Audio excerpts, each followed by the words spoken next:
Decime, Iván, ¿cómo era tu pregunta, por favor?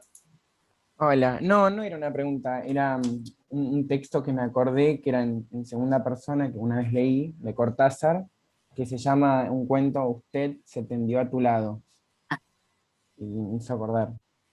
Claro. Bueno, Cortázar usa mucho eh, la segunda persona. En ese cuento que citas, en, en algunos cuentos que tienen forma de cartas, como Carta a una señorita en París y Sobremesa, y seguro que me estoy olvidando de alguno, porque he escrito muchos cuentos, y el que nombraba Giovanna, que está, no exactamente, no es un diálogo, no es un diálogo ni es una carta, son conciencias y algunas están en segunda. Por ejemplo, cuando la señorita Cora eh, piensa, le habla al chiquito que está internado, ¿no?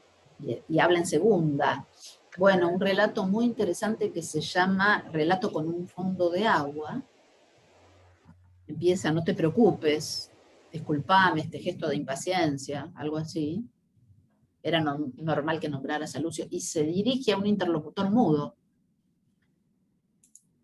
Eso no es lo más común. Lo más común, lo más frecuente es un relato en primera, un relato en tercera, o con distintas modulaciones de la primera y distintas modulaciones de la tercera. Una tercera puede ser omnisciente, puede ser una tercera con, ya lo van a estudiar con los chicos en los prácticos eso, de la mano de Todorov, vamos a estudiar los tipos de narrador y demás, pero no es muy común el narrador en segunda. ¿Y por qué lo nombramos, el tema del narrador en segunda? Hay una novela famosa de, ¿cómo se llama? Se llama La Transformación, la novela, La modificación de, bueno, ya me va a salir el autor, un autor francés, Michel Butor, una novela de los años 50, que causó mucho revuelo en el momento porque no se conocía una novela en segunda persona. La modificación, ¿no? Es un vu. Le habla todo el tiempo al lector, el lector se siente particularmente interpelado, ¿no? Bueno, eso, ¿por qué lo nombro? Es un procedimiento, claramente.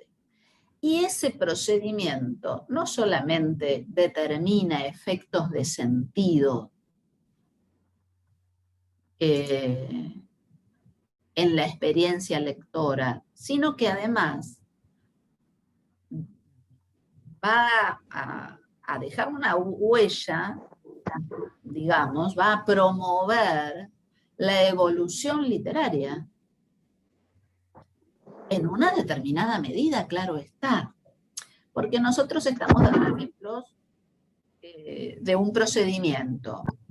Y ese procedimiento lo estamos pensando primero como conciencia de la forma y después como un uso específico del material verbal propio de la literatura.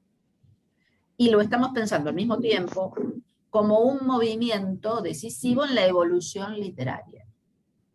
Pero eso se da simultáneamente a partir de múltiples procedimientos. Estamos pensando uno, el narrador en segunda persona.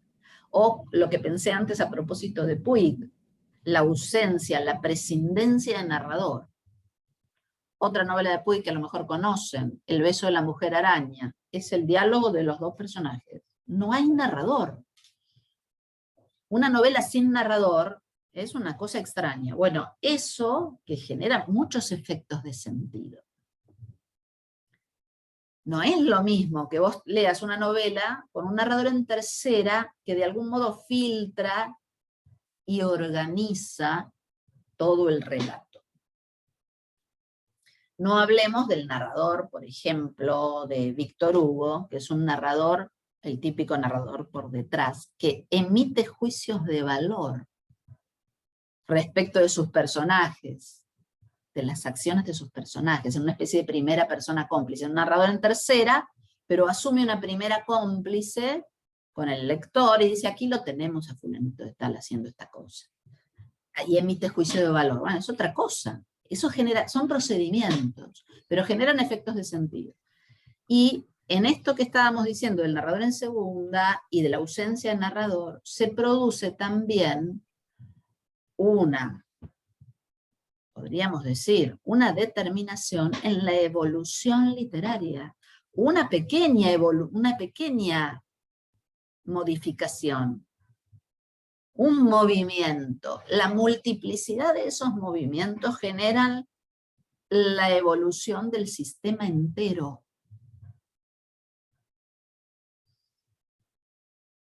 Por supuesto, no quiere decir que una vez que se produce una modificación no se puede volver atrás. Yo les citaba ayer a los chicos, porque estábamos hablando de la novela realista, yo me refería a la novela realista, y les cité les comenté a una italiana, una narradora italiana, Elena Ferrante, que escribe a fines del 20, y algunas novelas son del 21, del siglo XXI, digo, recientes, una narradora contemporánea, que escribe un realismo canónico. Es napolitana, escribe en Nápoles y es un fresco de la sociedad napolitana de la posguerra. Parece Balzac. ¿Por qué digo esto? Extraordinaria la novelista, se la recomiendo. Pero ¿por qué digo esto?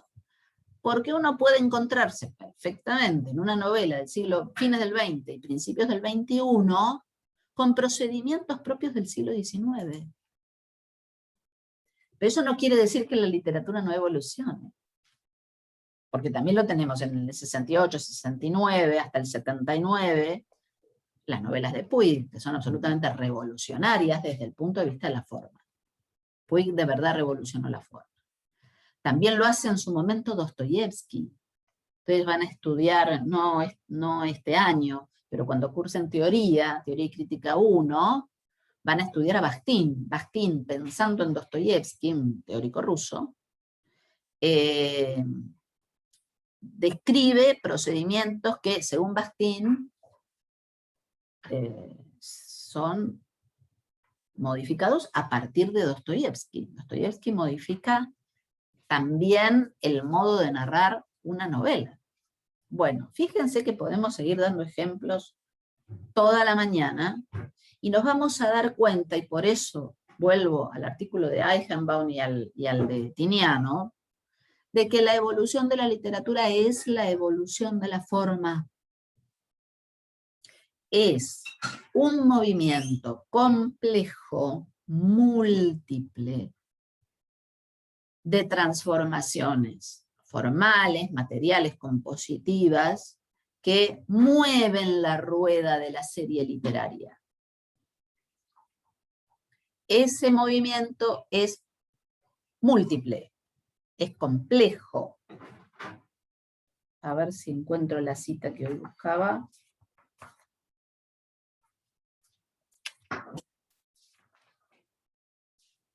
Sí, dice, es la inestabilidad y la variabilidad de la forma, da el patos de destrucción y negación.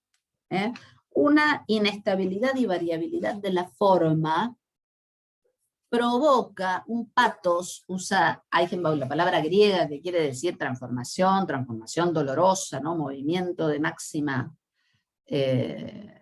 destrucción, implica dolor, el patos griego, ¿no? Bueno, un patos de destrucción es la evolución literaria. Iba a decir después, es una especie de permanente combate. La variabilidad e inestabilidad de las formas. Eso es la evolución. Provoca cambios, por supuesto.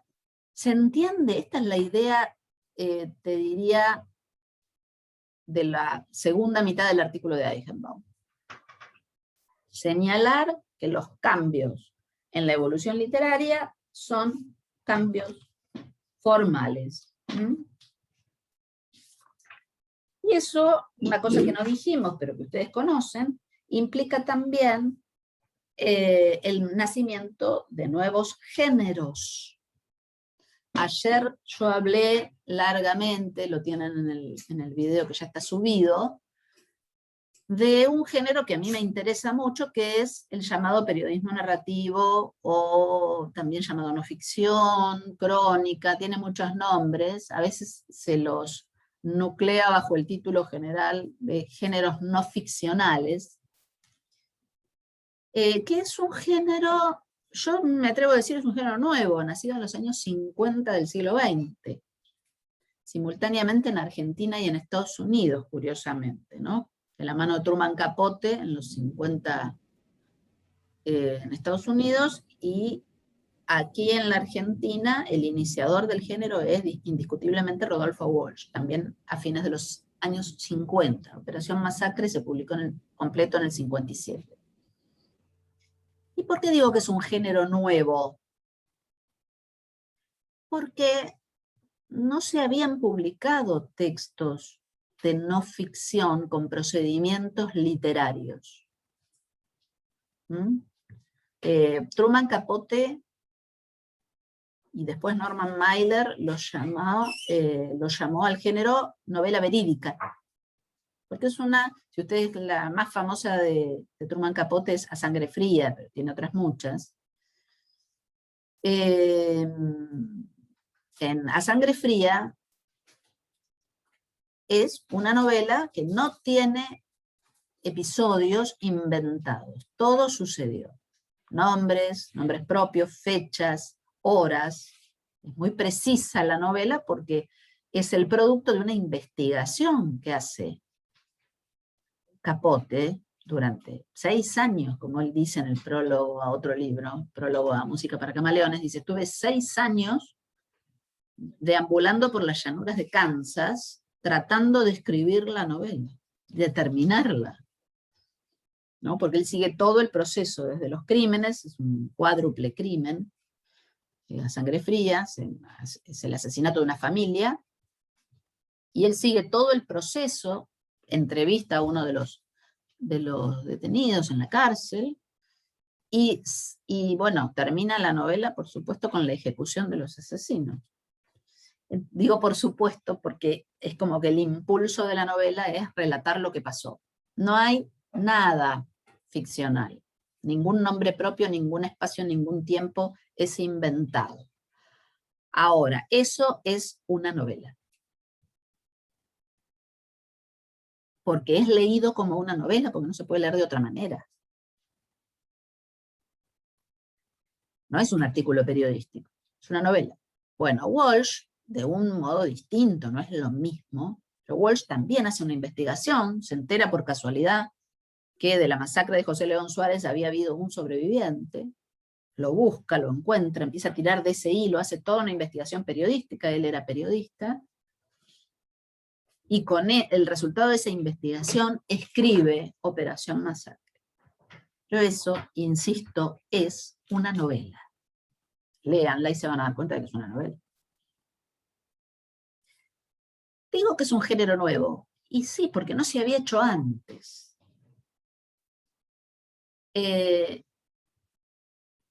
La llamada novela verídica. Después muchos escritores toman, digamos, ese recurso y lo exploran y lo ponen a funcionar. Y es un cambio en la evolución de la literatura. ¿Por qué? Porque es un cambio en la forma, en los procedimientos. Y dije a propósito, ponen esos procedimientos a funcionar, porque algo en lo que insistí en la clase de ayer, particularmente en la segunda parte de la clase que tienen subida al aula virtual en mi canal de YouTube, es la correlación forma-función. La correlación entre la forma y la función. Esto explora particularmente el artículo de Yuri Tinianov que se llama Sobre la evolución literaria, en el que ya nos estamos introduciendo porque Boris Eichenbaum introduce a esa reflexión. Son 2 artículos que están muy conectados, de hecho Eichenbaum lo cita a Tinianov. hay una correlación, podríamos decir una relación dialéctica forma-función. Y para los formalistas, para Tiniano, la evolución literaria es una dinámica funcional. Esto es importante porque ustedes van a escuchar la palabra función a lo largo de toda la carrera.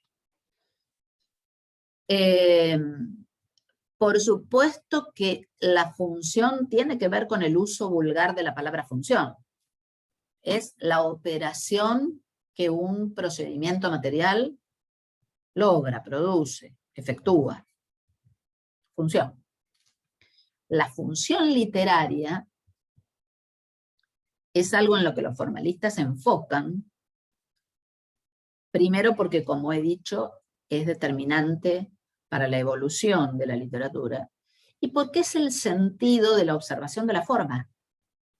Dicho de otra manera, los formalistas no se interesan por la forma, por los procedimientos, por los aspectos materiales y compositivos de la obra, por puro afán de describir una forma vacía de sentido, sino que observan la forma porque les interesa la función de esa forma, el efecto de significación que esa forma produce. Por eso estudiaron el ritmo con el valor constructivo que tiene en el verso y en la prosa, parágrafo 5 del artículo de Eichenbaum. El valor constructivo del ritmo, ya lo hemos comentado en la clase pasada, de la semana pasada. Forma y función son inseparables. La forma es función, determina y produce efectos de sentido, operaciones en el nivel semántico. Y por supuesto genera movimientos al interior de la serie.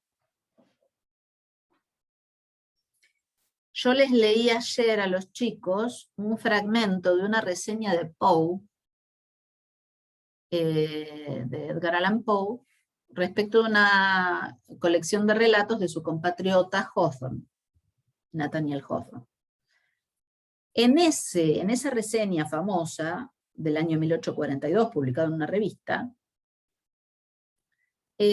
Poe desarrolla brevemente su idea, que después se denominó la teoría del efecto. ¿La conocen?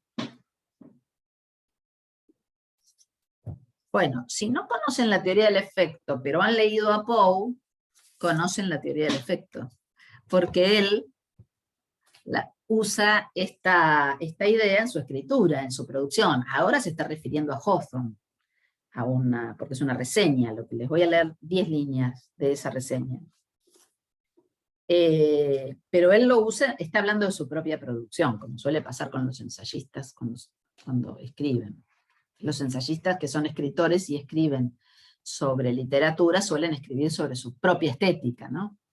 Les leo unas poquitas líneas de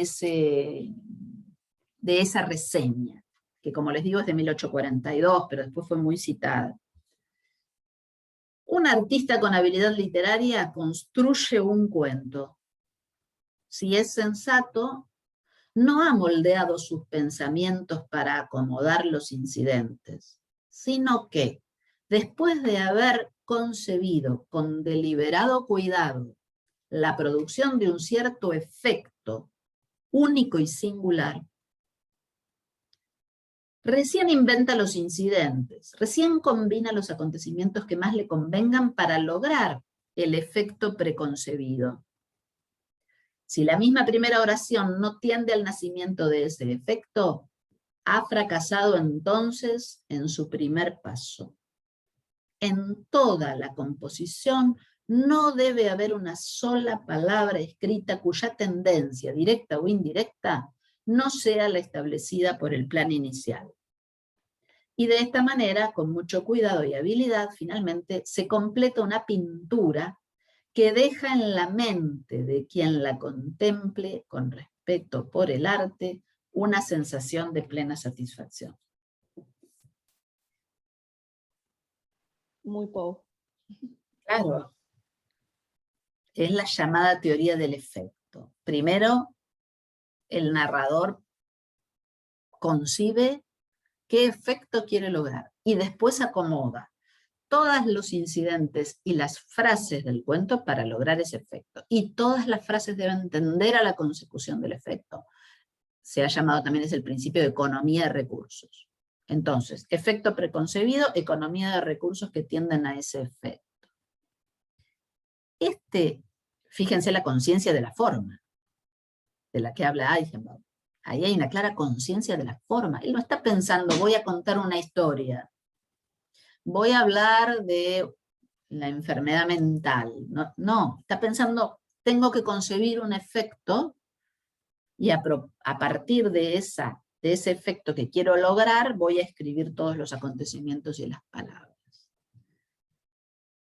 Hay una clara conciencia de la forma. Y eso que hace Poe en su escritura, que lo lleva a su escritura, que es uno de los pilares de su estética, es un movimiento clave en la evolución de la literatura. Les decía yo ayer a los chicos, y lo repito hoy, eso, así como lo concibió Poe, es lo que llamamos cuento moderno. Mediados del siglo XIX. El cuento moderno, es decir, como lo entendemos hoy, el cuento como golpe a la conciencia, como golpe de efecto, un cuento que está perfectamente estructurado y que termina con un efecto final potente, es lo que se ha dado en llamar cuento moderno. No porque antes de Poe no existieran los cuentos, existían los relatos breves desde la Edad Media, tenemos registros, ¿no? Qué sé yo. Y por supuesto que podemos decir que esos también son cuentos. Pero en este sentido hay una tradición que arranca con Poe y de la que nosotros en el sistema literario argentino tenemos excelentes ejemplos, como el propio Cortázar, que reconoce a Poe como uno de sus maestros, Horacio Quiroga, de quien han leído seguramente algún cuento en la escuela, Abelardo Castillo, Silvina Ocampo, y para nombrar a alguien más joven y contemporáneo, Samantha Schweblin, no sé si la han leído, una cuentista extraordinaria. Vive en Alemania, pero es argentina, y escribe en castellano. Bueno, tienen esta concepción del cuento, que ha explorado magníficamente Piglia en su libro Formas Breves. Ahí tienen ustedes una conciencia clara de la forma, un procedimiento, vaya si eso es un procedimiento, y un procedimiento que incide de manera decisiva en la evolución literaria. Tanto que casi da, podríamos decir, un género nuevo o una inflexión nueva del género cuento. Está clarito con lo que dice, es un ejemplo que clarifica mucho lo que dice Eichenbaum y lo que dice Tiniano respecto de la forma y la función. ¿Ven que yo no puedo separar forma de función? ¿Por qué esa forma del cuento, esa economía de recursos que tiende al logro de un efecto? Bueno, porque eso tiene una función. ¿En qué consiste la función? Bueno, perturbar el alma del lector, si lo queremos decir en términos románticos, como lo concibió Poe. Pero piensen también la función en términos dinámicos. Hay una dinámica funcional de la literatura. Clelia, al respecto de eso, la dinámica funcional de la literatura, estaba pensando en la novela Niebla de Unamuno, y cómo él, por ejemplo, nos plantea en la primera sección un prólogo que está a cargo de una entidad que él crea, porque no es un prólogo de un autor, de un escritor de su tiempo que va a prologar sobre su novela, sino que hay un ente ficticio que habla, y es más, en la primera línea ya nos está diciendo lo que va a ser el final de la novela, nos habla de la suerte del personaje principal. Así arranca en el primer párrafo. Entonces ahí digo, el prólogo, que normalmente uno pensaría con una determinada función, ahí el artista, bueno, juega con el género, juega con esos artificios específicos de la literatura y crea este prólogo increíble que, claro, quien abre por primera vez la novela, bueno, no entiende el por qué, el cómo, el para qué, se generan un montón de cuestiones al respecto. Y lo mismo pasa con el epílogo, tal vez, a cargo de un animal. Al respecto, ¿qué dice usted?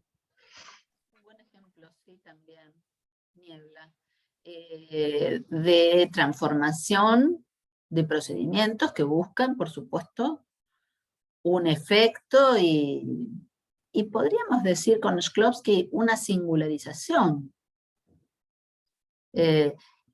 Todo procedimiento conduce a varias cosas, pero en primer lugar, y en este caso es muy claro, a la singularización, a la desautomatización. Yo inmediatamente digo, esto no es un prólogo.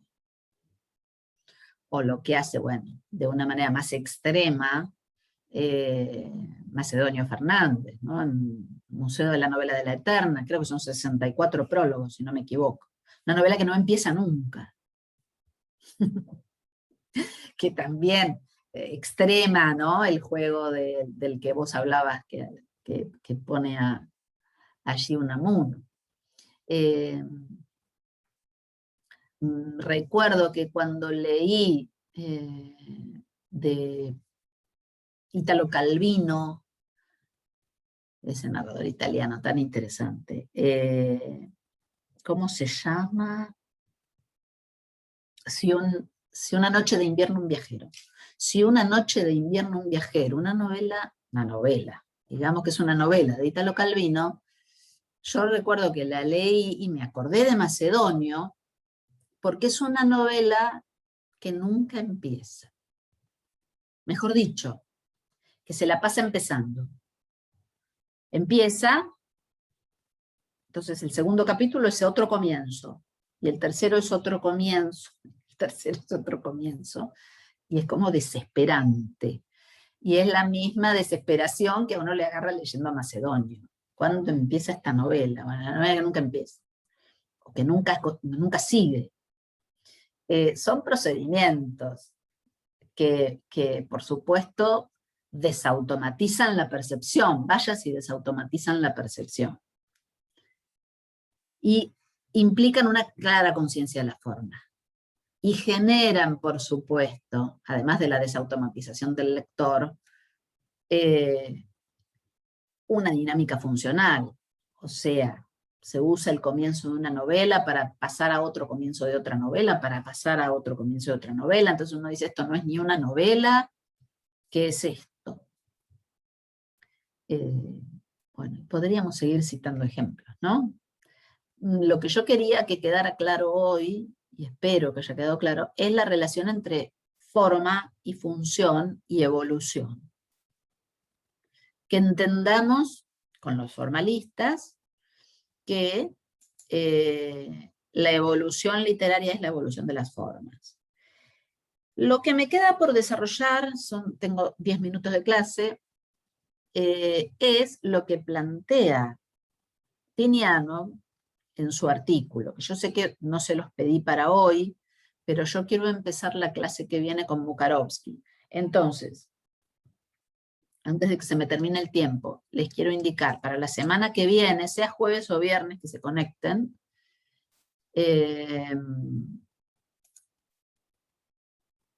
para la semana que viene les pido función, norma y valor estéticos como hechos sociales de Jan Bukarovsky. Vamos a comenzar a pensar la otra respuesta, que no es la de los formalistas, a la pregunta por la literatura. Jan Bukarovsky es el representante más destacado de la Escuela de Praga. y escribió en los años 30 estos artículos que nosotros vamos a leer. Ustedes van a leer un artículo con los profesores de los prácticos, que se llama El arte como hecho semiológico, y van a leer conmigo Función, norma y valor estéticos como hechos sociales. Es el segundo artículo del libro. Ya está disponible en el aula virtual, el material teórico, y tienen disponible, esto no lo dije, respecto de Eichenbaum, 2 videos míos del año pasado. Uno se llama Eichenbaum y el legado del formalismo ruso, y otro se llama Boris Eichenbaum acerca del método formal. Más las clases de ayer que están subidas y las de hoy. Pero también tienen, a propósito de Mukarovsky, un diálogo que grabamos de 1 hora con Cecilia Secreto el año pasado, que se llama Jan Mukarovsky, no me acuerdo cómo sigue el título del video, pero está disponible en el aula virtual, está visible ya, pueden cliquear. En el aula virtual está el título del video, cliqueas y te lleva a ese video, que no reemplaza la lectura del artículo, pero puede servir para aclarar algún concepto, en todo caso. Y tienen también visible en el aula virtual un videíto breve de 15 minutos que yo subí también el año pasado sobre la evolución literaria de Tinianov, sobre el artículo de Yuri Tinianov sobre la evolución literaria. Donde hago una explicación que hoy todavía no hice de el concepto de serie literaria. Sí, ya está subido en el aula virtual, Tomás. El concepto de serie literaria que él toma de la sociología de principios de siglo, y la relación de la serie literaria con las series vecinas, la importancia del lenguaje de la literatura como catalizador de la comunicación entre la serie literaria y las series vecinas, la serie social, la serie histórica, la serie lingüística, etc. Pero yo voy a empezar en estos minutitos que me quedan a comentar eso. Que como les digo tienen en ese videito de 15 minutos, porque la clase que viene yo me voy a dedicar a Mukarovsky, que es muy importante, porque es el padre de la sociocrítica, es el comienzo de la crítica literaria de base sociológica, es muy importante. Van a ver las diferencias enormes que tiene con el formalismo ruso, aunque ellos trabajaron juntos en Praga.